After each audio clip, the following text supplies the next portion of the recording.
അവിടേക്ക് കയറാൻ ഇപ്പോൾ നമ്മൾ കയറാൻ പറഞ്ഞു, അവർ കയറി, ഇപ്പോൾ ആളുകൾ കയറി. അങ്ങനെ ഇവർ മാറി നിൽക്കേണ്ട ആവശ്യമില്ലല്ലോ. ഇവർ ഡോർ അടച്ച് അവരെ പുറത്ത് നിർത്തുക. നിങ്ങളും കണ്ടില്ലേ ഇത്ര മണിക്കൂറുകളായി.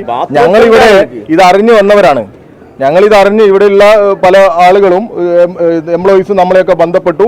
അതിനടിസ്ഥാനത്തിലാണ് ഞങ്ങൾ ഇവിടേക്ക് വരുന്നത്, ഇങ്ങനെ ഒരു പ്രശ്നമുണ്ട് എന്ന് അറിഞ്ഞിട്ട്. നോക്കുമ്പോൾ ഇവരൊക്കെ ഇതാ ഈ പുറത്തിങ്ങനെ നിൽക്കുകയാണ്, അഭയാർത്ഥികളെ പോലെ മാറി നിൽക്കുക. വാഷ്റൂമിൽ പോകണ്ടേ, അവരുടെ മറ്റു കാര്യങ്ങളില്ലേ, രാവിലെ വീട്ടിൽ നിന്ന് ജോലിക്ക് വേണ്ടി ഇറങ്ങിയവരായി ഇവർ. ഇതിൻ്റെ ഒരു അവസ്ഥ നോക്കൂ നിങ്ങൾ. അവർ പലരും ഒരു ഭയവുമുണ്ട്. ഓരോ സംസാരം നമ്മളിതൊന്നും തുറന്നാ ചർച്ച നടത്തുമ്പോൾ സ്വാഭാവികമായിട്ട് അവരെ ഉള്ളിലിരുത്തണ്ടേ?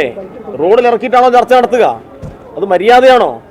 മാത്രമല്ല, ഈ പുറത്തു നിൽക്കുന്ന മണിക്കൂറുകൾ ഇന്ന് ഉച്ചയായി, ഈ സമയമായിട്ടും അവർക്കൊന്നും ബാത്റൂമിൽ പോകാനുള്ള സൗകര്യമില്ല. അവർ രാവിലെ 7 മണിക്കൊക്കെ വീട്ടിൽ നിന്ന് പുറപ്പെട്ടവരാണ്. അവർക്ക് ബാത്റൂമിൽ പോകണ്ടേ?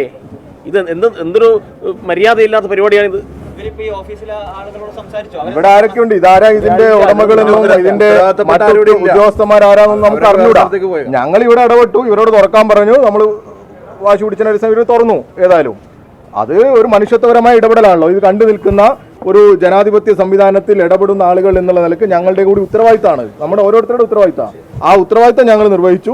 ബാക്കി നമുക്ക് ഗവൺമെന്റും മറ്റു സംവിധാനമൊക്കെ ആലോചിച്ച് നോക്കാം എന്നുള്ളത് തന്നെയാണ്. ഏതായാലും അങ്ങനെ ഇത് ഈ കേരളത്തിൽ വന്നിട്ട് ഇതൊരു വെള്ളരിക്കാപ്പെട്ടനല്ലല്ലോ.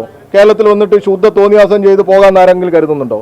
ഇതിന്റെയൊക്കെ ഹെഡ് ഇപ്പൊ നമ്മൾ മനസ്സിലാക്കിയത് ഒരു ആൽവിൻ ഉണ്ട്, പിന്നെ എന്തൊരു മുബഷിർ അബീഗോ അങ്ങനെ ആരോ ആണ്. അവരൊക്കെ ഇവിടെ ഇടപെടുന്നവരാ, ഈ കേരളത്തിലെ ഹെഡും മറ്റുമാണ്. ഇവരെ പറഞ്ഞ് മറ്റെന്തോ പറഞ്ഞു വെച്ചിരിക്കുകയാണ്. ഏതായാലും അത് മറ്റ് ഉദ്യോഗസ്ഥ തലത്തിൽ നടക്കേണ്ട ചർച്ചകളുടെ അടിസ്ഥാനത്തിലൊക്കെ വരേണ്ട തീരുമാനങ്ങളാണ്. ഇവിടെ മന്ത്രിമാർ ഇടപെടണം, അടിയന്തരമായി സംസ്ഥാന ഗവൺമെന്റ് ഇടപെടണം. ഇത്രയും 900 ആളുകളെ ഈ സംസ്ഥാനത്തിലെ ഈ ചെറുപ്പക്കാരെ മുഴുവൻ ഇങ്ങനെ വെയിലത്ത് നിർത്തുമ്പോൾ മുഖ്യമന്ത്രിക്ക് ഉത്തരവാദിത്വം ഇടപെടാൻ, ഇവിടെ തൊഴിൽ മന്ത്രിക്ക് ഇടപെടാൻ ഉത്തരവാദിത്വമുണ്ട്, നിയമവകുപ്പിന് ഉത്തരവാദിത്വമുണ്ട്. ഈ പാവപ്പെട്ട ആളുകളെ മുഴുവൻ ഈ റോഡിൽ ഇറക്കി നിർത്തിയിട്ട് ചർച്ച എന്ന് പറഞ്ഞ് പ്രഹസനം അവിടെ നടന്നുകൊണ്ടിരിക്കുക. ആരെ ചർച്ചയിൽ പങ്കെടുക്കുന്നത്? ഏതൊരു ഉദ്യോഗസ്ഥനെ ഇവിടെ ചർച്ച പങ്കെടുപ്പിക്കുക?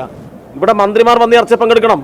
അതിനല്ലേ ഇവിടെ ഈ സംവിധാനം? വ്യവസായ നഗരമല്ലേ? 1-2 ആളുടെ പ്രശ്നമല്ല, 900 ആൾ.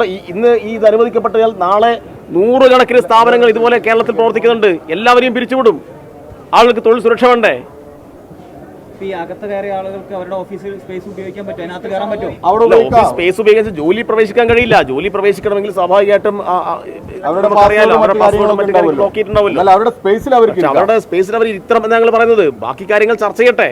പക്ഷെ ചർച്ചയ്ക്ക് മുന്നേ തന്നെ ഇവരെല്ലാം റോഡിൽ ഇങ്ങനെ ഈ വെയിലത്ത് നിർത്തിയിട്ട് എന്താ തോന്നിയാവസ്ഥയിൽ കാണിക്കുന്നത്? അത് അനുവദിക്കാൻ കഴിയില്ല. അങ്ങനെയാണെങ്കിൽ ഇത്തരം ഓഫീസുകൾ ഇങ്ങനെയുള്ള ഇവിടെയൊക്കെ പ്രവർത്തിക്കണോ വേണ്ടിയോ ഞങ്ങൾ തീരുമാനിക്കും.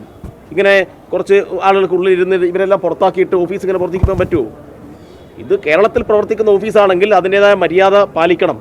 തൊഴിലാളികളോട് അനുകൂലമായ സമീപനം, പിരിച്ചുവിടുന്നതിന് മുന്നേ മര്യാദയുടെ നിലയിൽ അവർക്ക് നോട്ടീസ് കൊടുക്കണം. ഇത് ഒരു നോട്ടീസും ഇല്ലാതെ ഒരു സുപ്രഭാതത്തിൽ പിരിച്ച് വിട്ട് റോഡിൽ നിന്നോ എന്ന് പറഞ്ഞ് ഞങ്ങൾ ചർച്ച ചെയ്യട്ടെ എന്നൊക്കെ പറഞ്ഞാൽ അതൊന്നും അംഗീകരിച്ചു കൊടുക്കാൻ തയ്യാറല്ല. ഒരു ശക്തമായ ഈ സമരത്തിന് ഡിവൈഎഫ്ഐ നേതൃത്വം കൊടുക്കും. ഇവർ നടത്തുന്ന ഈ പ്രതിഷേധത്തിന് എല്ലാ അർത്ഥത്തിലുമുള്ള പിന്തുണ ഡിവൈഎഫ്ഐ കൊടുക്കും.